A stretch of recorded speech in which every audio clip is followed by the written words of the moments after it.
Abra sua Bíblia, por favor, em João capítulo 5. Eu quero compartilhar com você aquilo que o Senhor colocou no meu coração. Eu dei um tema para essa mensagem, que diz assim, repete comigo assim: não dependa de ninguém. Mais uma vez, não dependa de ninguém. Nós sabemos que no mundo em que nós vivemos, nós sempre vamos precisar de pessoas. Uma coisa é a gente receber ajuda de alguém que está do nosso lado. A outra coisa é nós colocarmos a nossa dependência em alguém. Quando você acredita que você depende de alguém para você chegar a um lugar, você provavelmente não vai conseguir chegar. Porque a única pessoa nessa terra que você depende chama-se de Jesus Cristo. Se Ele estiver contigo, ou melhor, se você estiver com Ele, porque sempre Ele estará contigo. Se você estiver com Ele, você vai chegar a lugares que você nunca imaginou. Mas se você não entender aquilo que Ele tem para você, você tentar com o seu braço forte, com a sua forma de pensar ou de agir, dificilmente você vai chegar aonde Deus preparou para que você chegasse. Então, baseado nisso, eu separei algo e eu quero compartilhar contigo nesta manhã. João capítulo 5, nós vamos ter até o 9. Coloca para mim aí, João 5, 1. Passadas essas coisas, que coisas, pastor? João capítulo 4 diz que Jesus curou uma mulher samaritana e depois ele curou um jovem. E aí o texto diz, passadas essas coisas, havia uma festa dos judeus. Alguns estudiosos acreditam que é a festa da Páscoa. E Jesus foi para Jerusalém. Existe ali junto ao portão das ovelhas um tanque, repete comigo, um tanque, chamado em hebraico Betesda, o qual tem 5 pórticos. Quantos pórticos ele tem? 5. Neste jazia uma multidão de enfermos, cegos, coxos, paralíticos, esperando que a água se movesse, porque um anjo descia de tempos em tempos, agitando-a. E o primeiro a entrar no tanque, uma vez agitada a água, sarava de qualquer doença que tivesse. Estava ali um homem enfermo, havia 38 anos. Havia quanto tempo? Amém. Jesus, vendo-o deitado e sabendo que estava assim havia muito tempo, perguntou: você quer ser curado? O enfermo respondeu: Senhor, não tenho ninguém que me ponha no tanque quando a água é agitada. Quando tento entrar, entro enfermo. Oh, perdoa, quem falou entro? Outro enfermo chega antes de mim. Então Jesus lhe disse: levante-se, pegue o seu leito e ande. E o 9 para fechar. Imediatamente o homem se viu curado e pegando o leito começou a andar. E aquele dia era... Feche seus olhos, por favor, e coloque a mão sobre o seu coração. Espírito Santo, clamamos para que tu venhas sobre nós nesta manhã. Que venha um espírito de sabedoria, de conhecimento. A minha oração é que tu passeie no nosso meio, tocando literalmente nas áreas da nossa vida que precisam ser tocadas. Entramos aqui neste lugar acreditando, Senhor, que muitas coisas que ainda precisam ser transformadas dentro de nós, depende também de um posicionamento nosso, mas depende muito mais de uma palavra liberada por Ti. A nossa oração nesta manhã é que essa palavra ela penetre no nosso coração e que ela possa fazer morada a ponto de sairmos daqui completamente transformados e diferente como nós entramos nesta casa. Eu assim te oro e te agradeço em nome do Pai, do Filho e do Espírito Santo. Amém e amém. Dê o melhor aplauso que você pode dar ao Senhor, por favor.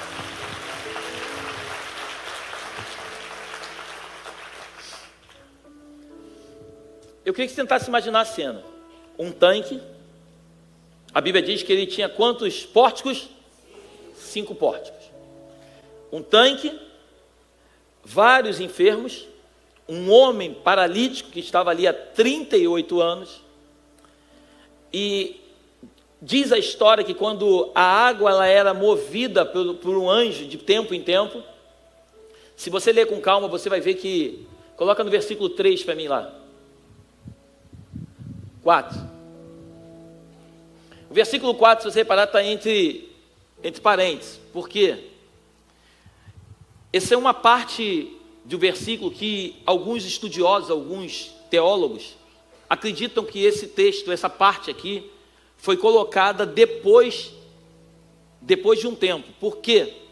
Porque isso na verdade não era o que acontecia. O anjo não descia e tocava na água. Isso é como se fosse uma cultura, uma forma de pensar das pessoas. Estamos juntos até aqui? Amém? Tudo na Bíblia tem um porquê das coisas. Aqui não está entre parentes por um acaso. Então, existia uma tradição dizendo que de tempo em tempo o anjo passava e tocava na água, e o primeiro que descesse a água ele era curado. E Jesus, certo dia, um sábado, Jesus chega diante daquele lugar e ele vê ali um homem. Interessante que não foi o homem que viu Jesus, mas Jesus viu o homem. Então Jesus vê um homem que estava ali, continua o texto para mim, coloca o versículo 5. Estava ali um homem enfermo, havia 38 anos. Jesus vendo-o deitado, então não foi o homem que viu Jesus, foi Jesus que viu o homem. O que eu quero nessa manhã aqui começar a pregar é: muitas vezes nós viemos até a casa do Senhor para que nós possamos ver Jesus, para que possamos sentir Jesus, quando na verdade a Bíblia nos ensina que nós somos o louvor da sua glória, e quando nós o adoramos em espírito e em verdade, Ele nos vê e Ele age na nossa vida. Você está comigo aqui? Então quando você vem para o culto, você não vem para pedir alguma coisa, você vem para entregar alguma coisa. Não entregar recursos, mas entregar a tua vida, adorar de todo o coração. Por isso o momento do louvor é um momento especial no culto, porque quando você está adorando, você não tem que se preocupar quem está do seu lado direito, nem do seu lado esquerdo, mas é você e o Senhor. Então se as lágrimas tiverem que escorrer do teu rosto, que escorram. Se você tiver que gritar, que você grite. Se você tiver que se ajoelhar, que você se ajoelhe. Pare de ficar preocupado com quem está do seu lado e o que vão pensar a teu respeito, porque quando você chama a atenção de Jesus, é a hora que Ele te vê, e quando Ele te vê, Ele começa a mudar aquilo que você precisa ter transformado. Amém? Então Jesus viu aquele homem deitado, ele estava enfermo há 38 anos, e Jesus chega para ele e faz uma pergunta muito simples, e eu gosto muito da forma como Jesus faz. Eu fico imaginando um cara doente há 38 anos, Jesus chega para ele e fala assim: você quer ser curado? Eu acho que o cara responde: não, estou aqui só de bobeira, estou aqui só porque meus amigos estão aqui, eu vim aqui só, Jesus, eu estou acostumado a vir aqui, eu não quero ser curado não. Então, a gente percebe que até a pergunta de Jesus é interessante, só que é interessante, mas é profunda, porque uma coisa é as pessoas perceberem que a gente precisa de cura, e a outra coisa é nós expressarmos com os nossos lábios para Jesus aquilo que nós necessitamos. Por isso a Bíblia diz em Provérbios 18, 21, que a morte e a vida estão no poder da língua. Aquele que bem a utiliza come do seu fruto. Em outras palavras, a minha língua, ela pode me dar vida como ela pode me matar. A forma como eu uso vai determinar aonde eu vou chegar. Então aquele homem, ele precisava expressar para Jesus. Quando Jesus faz aquela pergunta para ele, Jesus na verdade sabia o que ele precisava. Mas Jesus, quando pergunta para ele: você quer ser curado? Jesus estava esperando dele uma resposta, para poder sondar aquilo que estava dentro do coração daquele homem. Porque é triste dizer isso, mas eu fico imaginando, eu gostaria que eu leio a Bíblia, eu gosto de imaginar. Eu já fui a Israel pela misericórdia de Deus 9 vezes. Então eu já fui no tanque de Betesda, todas as 9 vezes que eu fui no tanque de Betesda. E o tanque de Betesda são pórticos, são alpendres, eles vão descendo. E quando você chega ali, você fica impactado, porque hoje é só ruína. Mas naquela época ele era cheio de água, ele era um lugar onde a Bíblia diz que os enfermos ficavam ali em volta, porque eles acreditavam que quem descesse era curado. E de fato era. Porque a nossa fé sempre vai movimentar o mundo espiritual. Lembra quando Jesus chegou para a mulher e falou assim: quem me tocou? Aí a mulher ficou com medo e falou assim: quem me tocou? Aí o Pedro falou para ele: ô Jesus, como quem te tocou? Os discípulos te apertam e você pergunta quem te tocou. Ele falou: não, alguém me tocou de uma forma diferente, porque de mim saiu virtude. O que Jesus estava dizendo? A multidão apertava Jesus, a multidão empurrava Jesus, mas alguém veio por trás dele e tocou de uma forma diferente. A minha oração essa manhã é que você seja essa pessoa, que você toque em Jesus de uma forma diferente, que você não toque em Jesus como todos tocam, cantando, mas que você faça algo que Jesus possa olhar para o teu coração e ver de fato aquilo que você espera que seja feito. Amém? Então Jesus, ele chega para aquele homem e fala assim: você quer ser curado? Ele fala assim: eu quero. Não, melhor, ele fala: eu quero não. Ele fala assim: Senhor, olha a resposta que ele fala: Senhor, não tenho ninguém que me ponha no tanque. Quando a água é agitada, quando tento entrar, outro enfermo chega antes de mim. Em outras palavras, aquele enfermo, aquele paralítico estava dando uma desculpa, dizendo: Senhor, eu não sou curado porque vem sempre alguém na minha frente. Eu não sou curado porque sempre alguém vai na minha frente. Aquele paralítico, ele não entendeu o que Jesus estava perguntando. Jesus estava dizendo para ele: ei, cara, eu não estou perguntando se alguém vem na tua frente, estou te perguntando aqui, olha só, você está ligado no tanque, mas hoje a cura está diante de você. Você está com seus olhos no tanque, mas na verdade a cura sou eu. Eu estou te perguntando: você quer ser curado? Muitas vezes nós colocamos a nossa esperança nos outros. A nossa vida não anda porque o outro não fez isso por você. A tua vida não muda porque o outro te trata assim. Você não consegue romper na igreja porque não te dão oportunidade. A tua vida é isso, a tua vida é aquilo por causa do outro. Deixa eu te dizer uma coisa: você não depende de ninguém, você só depende de Jesus. Se a tua esperança é o outro, você colocou esperança no lugar errado. Se você vem para essa casa de oração acreditando que eu sou a tua esperança, desculpa te dizer isso, você está perdendo tempo. Eu não mudo a vida de ninguém, a minha esposa não muda, ninguém aqui muda. Quem muda a vida de pessoas nesse lugar chama-se Jesus Cristo. Só Jesus. Nós somos agentes usados por Ele na terra para poder levar as pessoas até Ele, mas nós não mudamos a vida de ninguém. O pastor Léo não me liga, mas se eu te ligar, que mudança vai ter eu te ligar? Eu não mudo a tua vida, eu não tenho poder nem para mudar a minha. Eu não tenho poder nem para mudar a minha, da minha família. E quando você vai ler Betesda, sabe o que significa Betesda? Coloca para mim aí, Davi. Betesda significa casa de misericórdia. Em outras palavras, esse lugar aqui é a Betesda de Deus. É um lugar de misericórdia, é um lugar onde eu e você estamos aqui, debaixo da misericórdia de Deus. Se Deus não for misericordioso conosco, se não tiver um favor de Deus sobre a nossa vida, nós jamais conseguiremos chegar ao lugar aonde Deus tem para nós. A Bíblia diz que o fio do nosso cabelo são contados por Ele. Tem pessoas aí fora que dizem: não cai uma folha de uma árvore, um fio de cabelo sem que Deus permita. Isso não está na Bíblia. Só está na Bíblia que os nossos fios de cabelo são contados por Ele. Então é importante a gente entender que tudo está debaixo do controle de Jesus. Ele é aquele que tem o controle de todas as coisas. A Bíblia diz que é Ele quem coloca o querer realizar no coração. A Bíblia diz que a misericórdia do Senhor é a causa de nós não sermos consumidos. A Bíblia diz que as misericórdias do Senhor se renovam a cada manhã. Por isso, quando o dia se encerra, tem pessoas que chegam em casa com um saco de lixo nas costas, e quando chegam em casa, largam o saco de lixo na porta de casa, e Deus te dá um outro dia, Deus te dá um novo dia, para que você viva no outro dia, diferente daquilo que você viveu no dia anterior. Mas alguns insistem em sair de casa. Quando sai de casa, a primeira coisa que faz é pegar o saco de lixo que ficou de fora, colocar nas costas e continuar caminhando com ele. Ei, deixa eu te dizer algo nessa manhã. O mal de ontem cabe ao mal de ontem. A graça do dia seguinte cabe ao dia seguinte. Aquilo que você viveu até o dia de hoje não determina quem você vai ser no dia de amanhã. Paulo, a Bíblia diz que ele era um perseguidor, Atos capítulo 9. Ele era hebreus dos hebreus, da tribo de Benjamim. Foi criado aos pés de Gamaliel, conhecedor das escrituras, da lei. A Bíblia diz que Paulo era um perseguidor da igreja. Só que um dia, Atos capítulo 9, ele está indo atrás de cristãos para matar cristão. Em outras palavras, Paulo era assassino de crente. Paulo odiava crente. Mas um dia Jesus se revelou para ele e disse: ei, Saulo, por que me persegues? Mas eu te pergunto, Saulo estava perseguindo Jesus ou estava perseguindo a igreja? Fala alto. A igreja. Mas entenda isso, quando Jesus se apresenta para ele, assim: Paulo, por que você me persegue? O que eu preciso que você acredite nessa manhã é que quando alguém persegue você, não estão perseguindo você, estão perseguindo a Jesus na sua vida.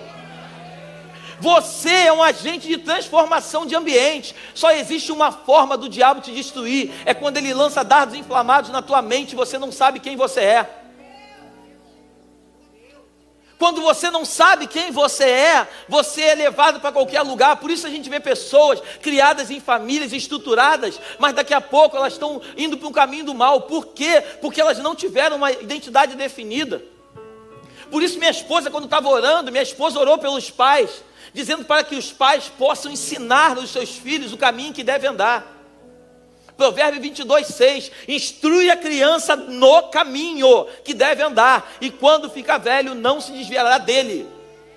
O maior investimento na vida de filhos não é só estudo, isso é muito bom, mas o maior investimento na vida de filhos, não adianta você pagar a melhor faculdade, se ele não tiver um legado dentro dele muito bem claro de quem ele é. Por isso jovens vão para a faculdade e eles são completamente transformados, porque são jovens que não têm uma identidade definida dentro de si. Quem sabe quem é, quem tem uma identidade impressa muito forte, jamais vai se permitir andar em ambiente. Ontem meu filho estava com os amigos, eu liguei para ele está aqui em cima que não me deixa mentir. Eu falei assim, olha, papai está ligando para você só para lembrar você quem você é. Você pode andar com os seus amigos, você pode ficar no meio deles, você só não pode permitir que as coisas que muitas vezes eles queiram fazer entrem em você, porque você sabe quem você é. Você está comigo aqui nessa manhã? Então aquele homem, ele estava ali à beira daquele tanque, ele esperava que alguém viesse e colocá-lo dentro da água. E assim muitas vezes somos nós. Chegamos à igreja, mas esperamos que alguém faça alguma coisa por nós.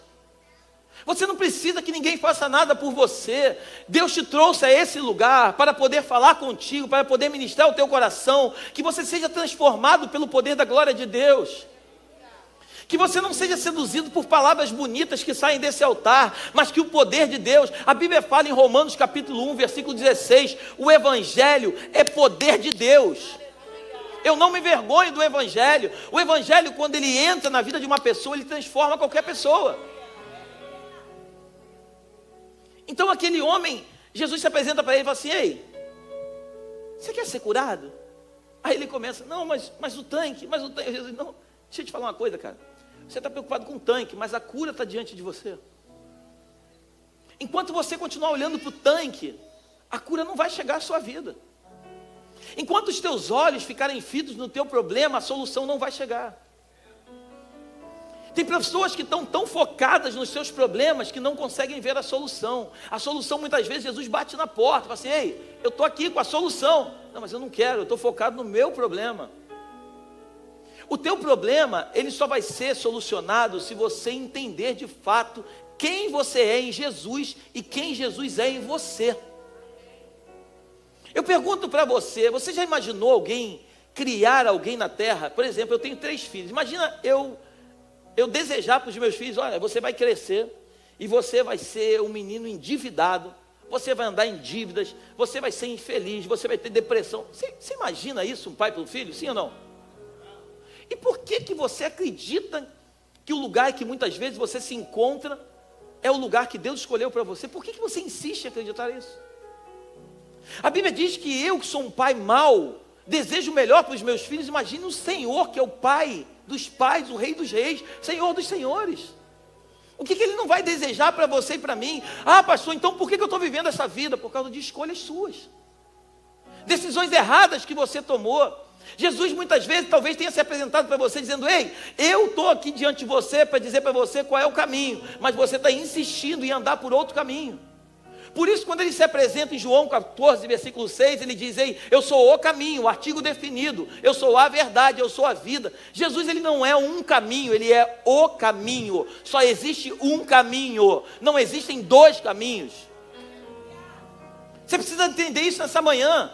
Quando você anda no caminho, quando você anda diante de Jesus, você vai andar literalmente vivendo as promessas de Deus. E talvez você me pergunte, pastor, isso é tudo muito legal, mas como viver isso? Só existe uma forma, é você conhecendo as Escrituras. É você lendo a Bíblia. É você não se deixar como muitos se deixam. Essa semana um amigo meu que está até aqui me mandou no Instagram uma mensagem. que o número de evangélicos no Brasil cresce assustadoramente. E eu respondi para ele que eu respondo sempre aqui na igreja. O número de evangélicos no Brasil cresce assustadoramente, mas o Brasil não é transformado. Eu pergunto para você, por quê? Porque não adianta ser evangélico, nós precisamos ser proclamadores das boas novas de Cristo. Evangélico, quem dá o nome de evangélico para mim e para você é a revista Veja. Nós somos cristãos, nós somos um pequeno Cristo na terra, somos homens feitos segundo a imagem e semelhança de Deus, que precisam chegar em ambientes e transformar o ambiente que chegam. Só que muitas vezes, muitos cristãos, e por favor, não me interprete mal, muitos cristãos chegam em ambientes, mas por quererem ser aceitos por outros, por causa do ambiente que eles querem entrar, eles acabam fazendo aquilo que não deveriam. Então a Bíblia diz que um cristão ele não deve beber embriaguez, mas para ser aceito num grupo, muitas vezes você entra em ambientes, você bebe até perder a noção de quem você é, porque você está muito mais preocupado em agradar aquele grupo que você quer pertencer, do que viver literalmente as promessas que Cristo tem para a sua vida. Você está comigo aqui? Então aquele paralítico, ele estava ali, ele não entendeu o que era a cura que estava diante dele. E eu quero entrar um pouquinho mais fundo com você, posso? A Bíblia fala que eram quantos pórticos?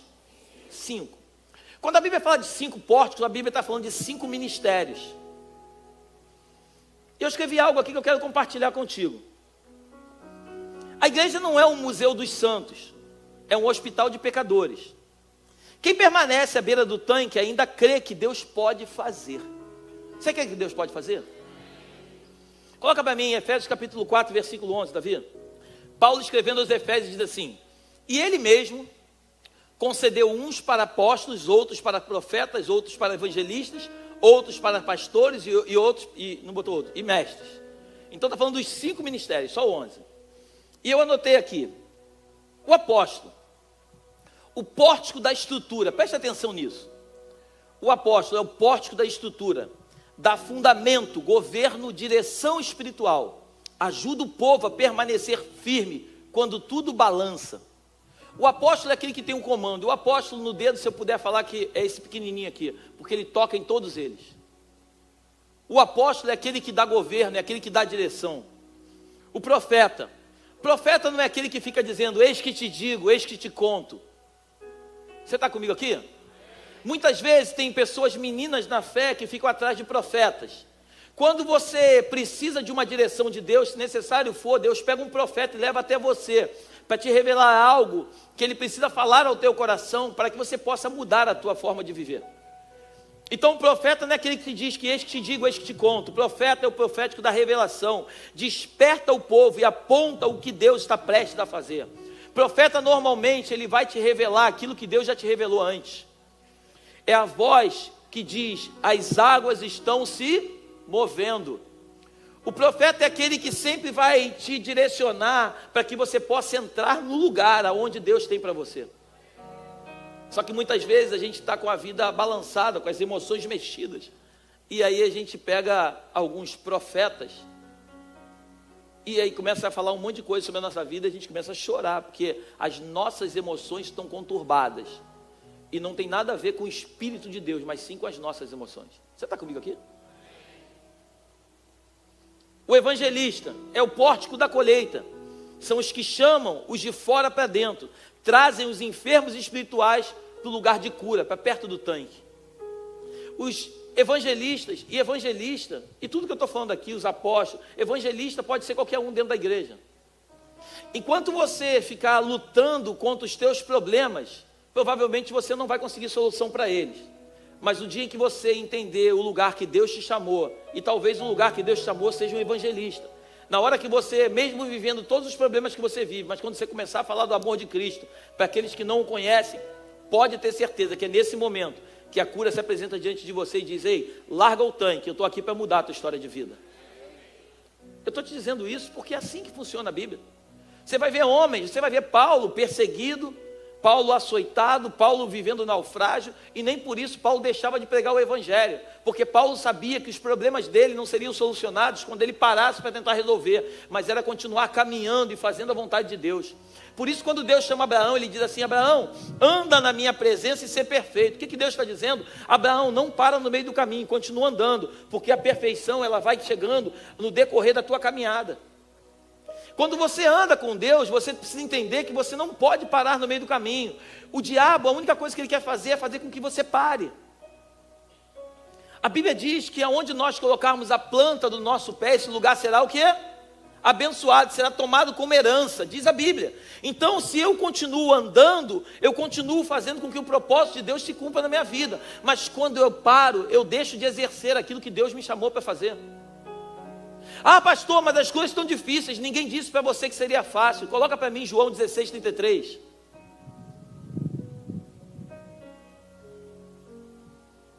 Falei essas coisas para que em mim vocês tenham paz. No mundo vocês passam por, mas tenham, eu venci o.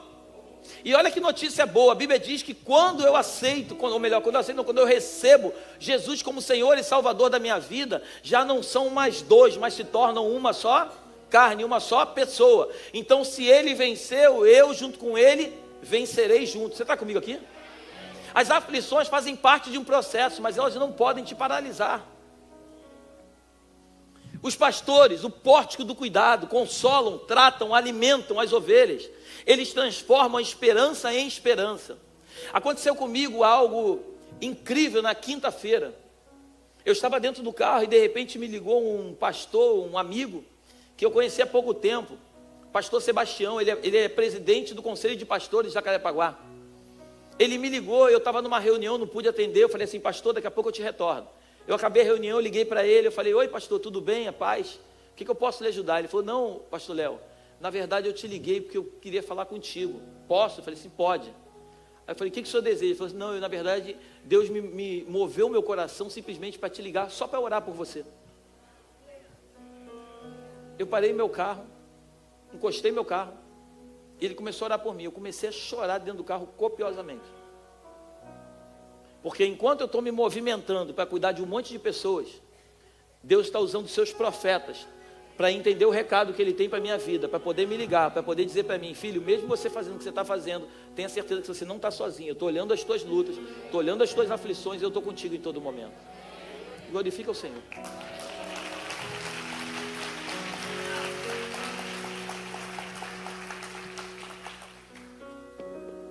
E o último é o mestre. É o pórtico da maturidade. Ensinam o povo a viver curados. Mostram que a cura não é o fim, é o começo de uma nova caminhada. O mestre não é aquele que fica perdendo tempo discutindo a escritura.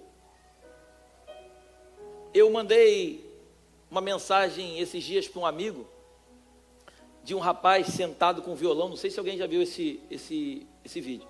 Ele sentado com violão e ele dizendo que ele era um crente, que ele fez curso de teologia, se formou, e ele queria, onde ele ia, ele queria discutir Bíblia, ele queria dialogar com as pessoas para mostrar que ele sabia mais que os outros. Quem já viu esse vídeo?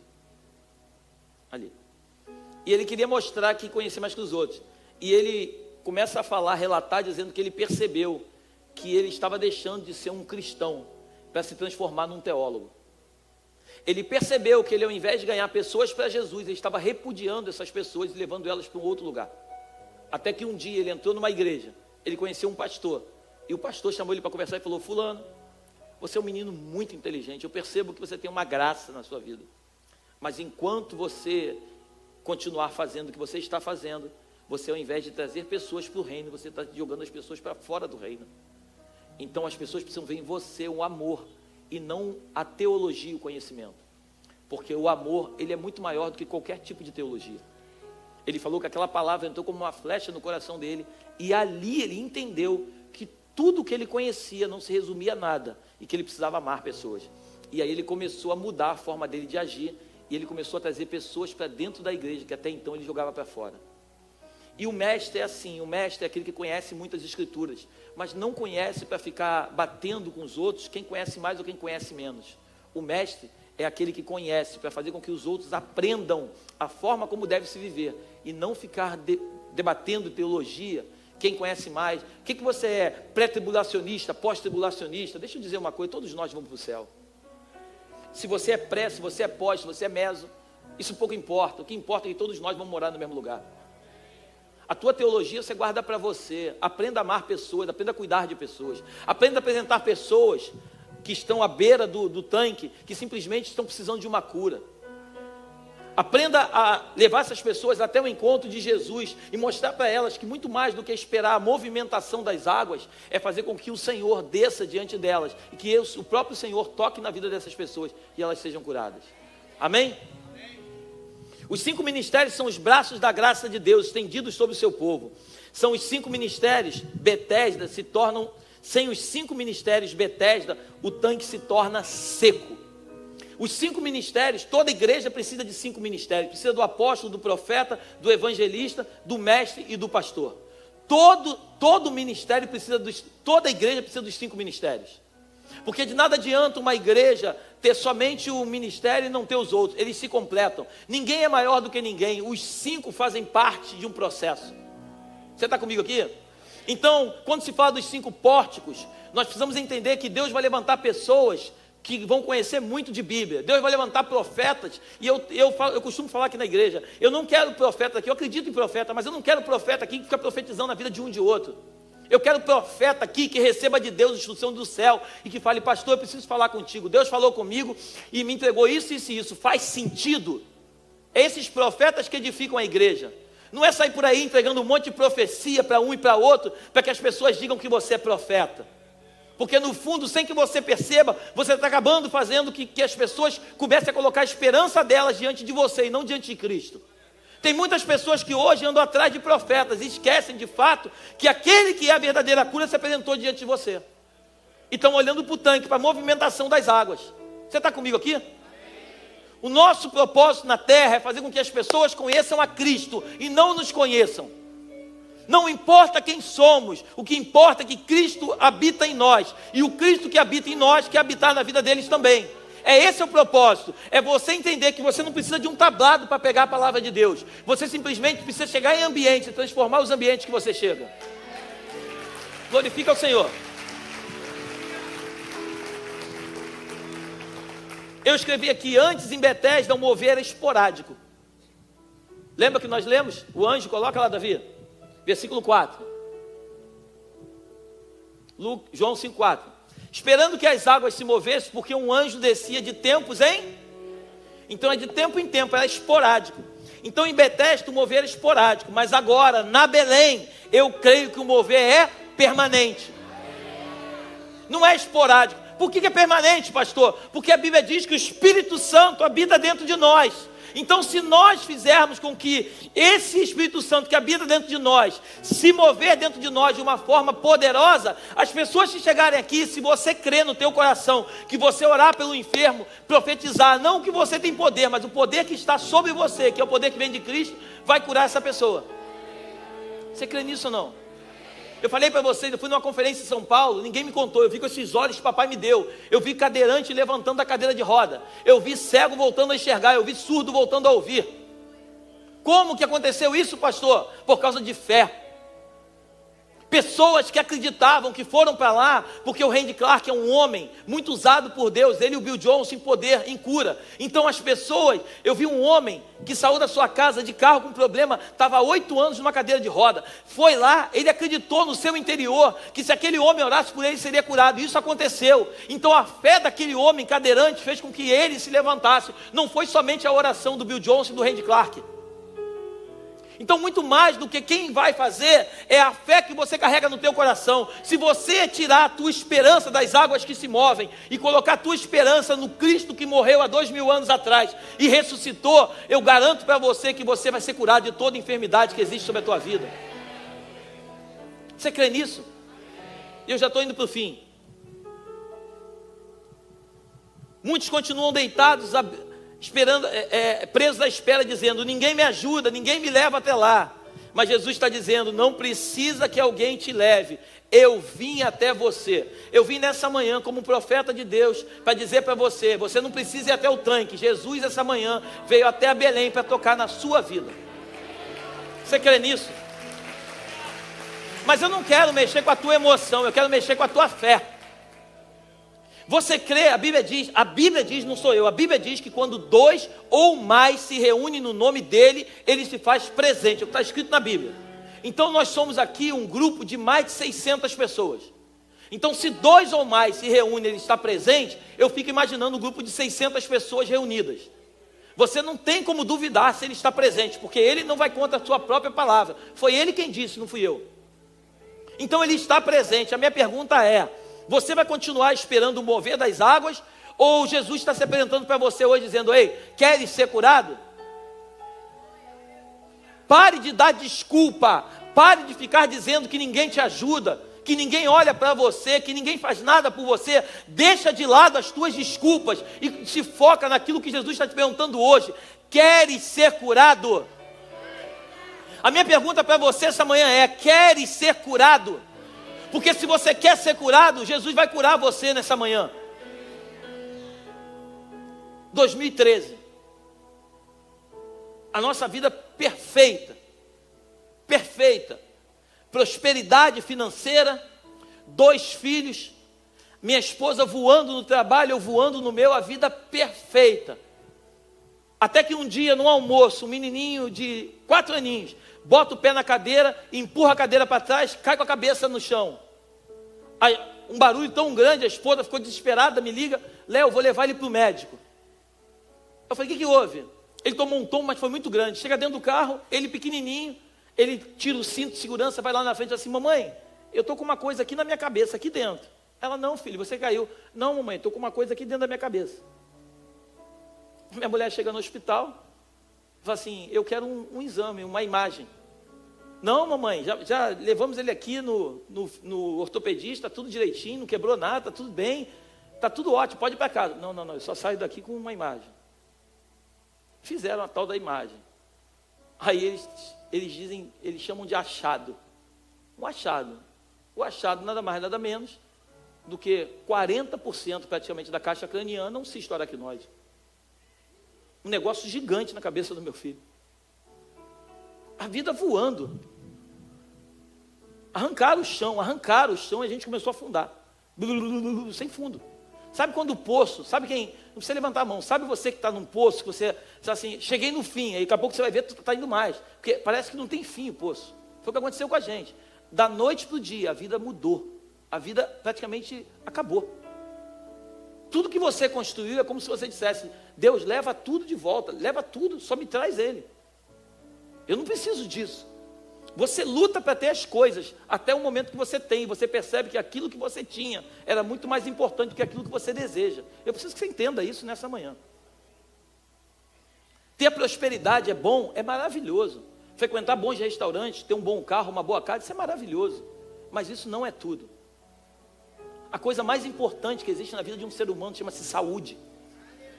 A coisa mais importante que existe na vida de um ser humano chama-se Jesus Cristo. E de repente, quando a gente se vê, a gente está... Aí botaram meu filho na dieta 0, tem que operar agora. A gente, sem entender nada, a gente desesperado. Fui para o hospital, a gente desesperado. Essa aqui não queria chorar na minha frente, vai para dentro do banheiro e se arrebenta de chorar. Aí chega um médico e falou assim: eu te conheço. Eu falei: eu? É. Tu me vendeu um imóvel um tempo atrás. Eu falei: doutor, o senhor me perdoa, eu não lembro. Seu filho pode ir para casa, ele não precisa operar agora, mas procura um médico. Aí a gente começou a procurar um médico, comecei a pesquisar tudo que tinha de melhor na internet. Aí a gente separou 2 médicos para a gente fazer consulta. E a gente foi consultar nos 2 médicos. Eu falei: Deus, me dá uma direção, me mostra onde que eu tenho que ir. A gente foi no médico, não vou citar nome, um médico muito conceituado, um nome muito forte. Chegamos lá, ele olhou o exame, ele falou assim: esse menino aqui, esse aqui? Eu falei assim: é. Não pode ser. Eu falei: por que, doutor? Esse menino aqui, ele não pode estar vivendo desse jeito, ele tinha que estar com algum problema. Eu falei: doutor, é ele mesmo, ele joga bola. Não pode ser ele. Resumindo, acabou a consulta, a gente saiu de lá, esperançoso, mas muito abalado. Nossa vida parou. Trabalho, largamos de lado, tudo mudou na nossa vida. Aí marcamos uma outra consulta, num outro médico. Quando eu entrei na sala desse outro médico, eu vi uma imagem, eu sentei na mesa dele, eu vi uma imagem de um homem operando e Jesus assim por trás dele, operando junto com ele. Na hora o Espírito Santo falou comigo assim: é com ele que você vai fazer. Conversamos ali e tal. em dezembro de 2013. Dezembro de 2013.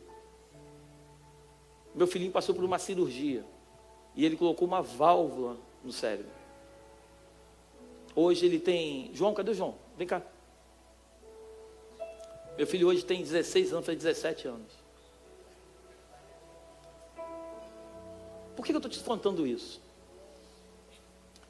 Eu não fiquei esperando a movimentação da água. Eu não fiquei atrás de profeta para me dizer o que ia acontecer. Eu, um mês antes, Leandro, está aí? Está aqui.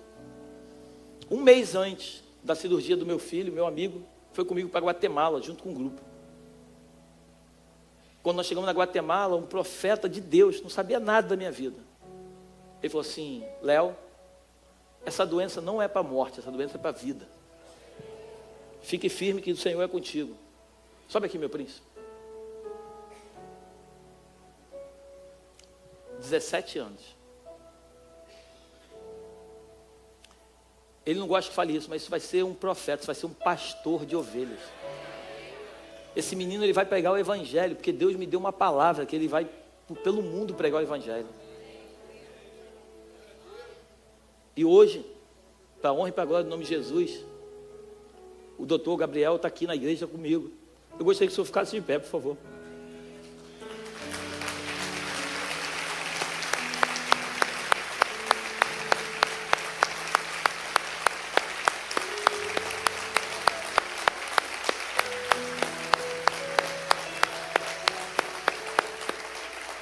Eu serei eternamente grato ao Senhor. O Senhor é um amigo que Deus me deu. Eu sei que o Senhor é um homem muito envergonhado. Eu sei que... Ele falou assim: Leonardo, eu não quero ficar aqui não, eu tenho vergonha. Pode sentar, doutor. Eu quero agradecer ao Senhor porque o Senhor trouxe de volta a esperança para a nossa família. Eu sei que foi Deus, mas Ele usa pessoas na terra. Assim como Ele está me usando essa manhã para trazer para o teu coração e te dizer: não fique esperando o movimento das águas. Hoje, aquele que diz para você: o que queres que eu te faça?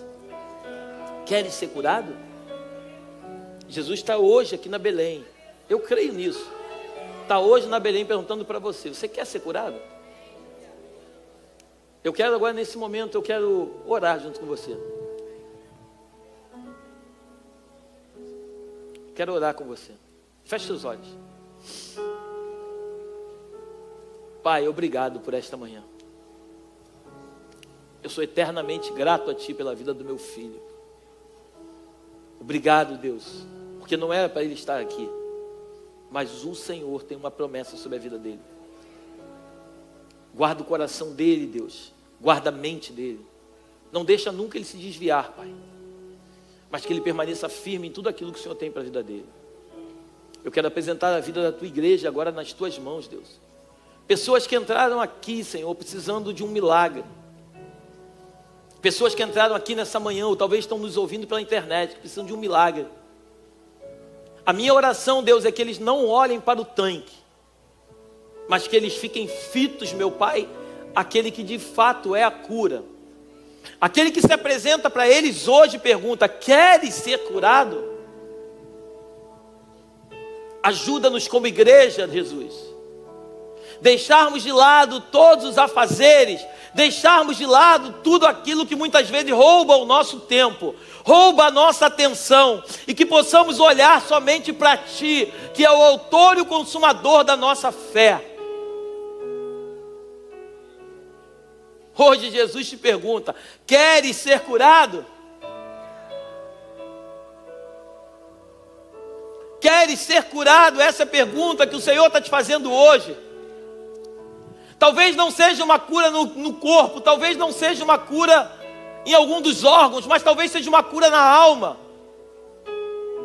Talvez seja uma cura de, talvez, problemas no teu passado, uma decepção do passado que paralisou você e não deixou você progredir, não deixou você continuar. Talvez você possa ter sido fruto de um abuso na infância, eu não sei. Mas eu creio que o mesmo Jesus que se apresentou para aquele homem que estava enfermo há 38 anos, eu acredito de verdade que ele está aqui hoje. E esse abuso que você sofreu na infância, isso não pode paralisar você daquilo que o Senhor tem para realizar. Isso foi uma tragédia, sim, mas isso não é suficiente para poder parar você. A minha pergunta para você hoje: queres ser curado? Enquanto nós olharmos para uma igreja de pórticos quebrados, o Filho do Homem vai se apresentar e a gente não vai conseguir enxergar. Todos ali estavam esperando um anjo. Eu preciso que você creia nisso. Todos ali estavam esperando um anjo. O Filho do Homem se apresentou para eles. Não foi um anjo, foi o Filho do Homem que se apresentou. Que possamos ser a Betesda dos dias de hoje, a casa de misericórdia. Pessoas vão passar pela nossa vida, pessoas que muitas vezes nós vamos achar que elas não têm jeito. Mas quem somos nós para dizer quem tem jeito e quem não tem? Ame pessoas. Deus tem colocado no meu coração o amor pela vida de um homem. Aos olhos humanos eu tenho feito loucuras para poder ajudar esse homem. Tudo por causa do amor que um dia ele teve por mim. Eu não era merecedor. Eu vim de uma família toda espírita. Eu não conhecia Jesus. Mas um dia, a casa de misericórdia desceu sobre a minha vida. Eu ficava olhando para o movimento das águas, eu ficava procurando os anjos. Mas o Filho do Homem se apresentou para mim e disse: ei, Léo, eu sou Jesus, cara. Eu quero ser teu amigo. Eu comecei a ler a Bíblia. Quanto mais eu lia a Bíblia, mais eu me apaixonava por ele. E eu pude ver no livro, na Bíblia, eu pude ver que ele não queria aquilo que ele tinha me dado, mas ele me queria para ele. E por isso, quando tem um momento de oferta, para mim não é peso, pelo contrário, para mim é alegria. Porque tudo que eu preciso, ele tem me dado. E a única forma que eu posso de expressar o meu amor por ele é fazer por ele tudo aquilo que está disposto diante de mim para que eu faça. Você consegue me entender nessa manhã? Por isso eu gasto a minha vida inteira para Jesus. Por isso eu vou em lugares onde muitos não querem ir. Eu vou lá dentro da favela, lá dentro da boca de fumo, falar do amor de Cristo para as pessoas. Você não tem medo? Não. Medo eu tinha antes de conhecer Ele. Mas agora que eu conheço Ele, eu não tenho medo de nada. Eu só tenho misericórdia pela vida dos outros. Porque um dia Ele teve pela minha. Você está comigo aqui nessa manhã? Eu quero pregar essa manhã para aqueles que estão dispostos a sair do tanque, assim como esse homem. Eu quero pregar nessa manhã para aqueles que estão dispostos a sair do tanque e viver as promessas de Cristo nessa terra. As pessoas esperavam um movimento. Jesus veio com uma palavra. Ele não veio movendo as águas, ele veio com uma palavra. Ele falou assim: ei, quer ser curado? Não, Senhor, mas aqui a movimentação aqui é diferente, Senhor. Aqui a gente tem que esperar a água se movimentar, o anjo descer. Jesus: não. Eu estou dizendo para você, a cura. Estou te perguntando, quer ser curado? Jesus olha para aquele homem e fala assim: ei, levanta, pega o teu leito e anda. Jesus manda aquele homem se levantar. Aquele homem não entrou nas águas, ele simplesmente levantou. Coloca para mim, versículo 5 em diante, Davi. Estava ali um homem enfermo há 38 anos. Jesus vendo, não foi ele que viu Jesus vendo, sabendo que estava assim há muito tempo, porque Jesus sabe tudo. Jesus sabe o que você está passando. Perguntou: você quer ser curado? O enfermo respondeu: Senhor, não tenho ninguém que me ponha no tanque. Quando a água é agitada, quando eu tento entrar, outro enfermo chega antes de mim. Então Jesus lhe disse: levante-se, pegue o seu leito e ande. Minha palavra para você nessa manhã é: eu não sei como você chegou aqui, mas ao invés de você ficar murmurando e reclamando do problema que você está enfrentando, levanta desse lugar, pega o teu problema nas tuas mãos e continua caminhando, porque o Senhor que está aqui nessa manhã vai ajudar você a sair desse problema. Pare de ficar dando ênfase ao teu problema. Levanta desse lugar, levanta a tua cabeça, olha para o alto. A Bíblia diz que o que nós necessitamos, tem muita gente que está precisando aí de autoajuda. Vou fazer um curso de autoajuda, pastor, vou fazer um curso de autoajuda. O que você precisa não é autoajuda, o que você precisa é de ajuda do alto. Porque quando você tem ajuda do alto, a autoajuda naturalmente chega até você. Ao invés de você ficar procurando, hoje está um movimento grande das pessoas procurarem ambientes para entrar. As pessoas querem sentar em algumas mesas, então elas pagam o preço que for necessário para sentar em algumas mesas. Se eu puder te dar uma palavra como teu pastor, não perca seu tempo com isso. Ao invés de você ficar gastando dinheiro para sentar em algumas mesas, invista no reino de Deus. Porque o dono da mesa vai preparar um banquete melhor do que esse que você acha. E vai te colocar diante de pessoas que você nunca imaginou sentar.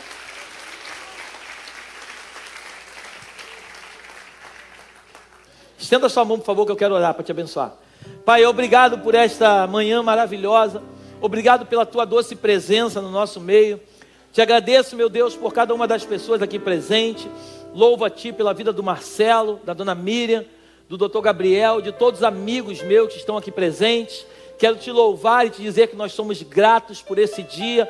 Leva-nos debaixo da Tua mão de poder até os nossos lares, a Sua proteção. Que o Teu anjo forte esteja diante de cada um de nós, nos conduzindo pelo único e verdadeiro caminho. E que as doces consolações do Teu Espírito se façam presentes, não só hoje, mas para todos sempre. Eu Te abençoo em nome do Pai, do Filho e do Espírito Santo. Amém e amém. Vá em paz, vá feliz. Às 5 horas estaremos aqui novamente. Amém? Deus abençoe.